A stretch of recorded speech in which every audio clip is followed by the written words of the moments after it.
برے اور ناگوار القاب جو لوگوں میں مشہور ہو جاتے ہیں ان کا چرچا کرنا اور کسی کو ان القاب سے پکارنا یا اس کے پیچھے ان القاب سے ذکر کرنا سخت کبیرہ گناہ ہے، جیسے کبلا، بہرا، گنجا، کانا وغیرہ۔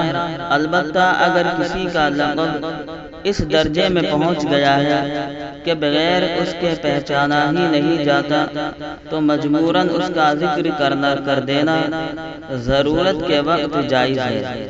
عام طور پر اس لفظ سے ذکر خطاب کرنا گناہ ہے۔ قرآن کریم میں ہے وَلَا تَنَابَزُوا بِالْأَلْقَابِ، برے القاب ایک دوسرے پر نہ لگاؤ۔ امام نووی رحمۃ اللہ علیہ نے کتاب الاذکار میں فرمایا ہے کہ علماء امت اس پر متفق ہیں کہ کسی شخص کو ایسے القاب سے یاد کرنا جس کو وہ ناپسند کرتا ہو حرام ہے، خواہ اس میں اس کی ذات کا کوئی حال وصف مذکور ہو یا اس کے ماں باپ وغیرہ کا۔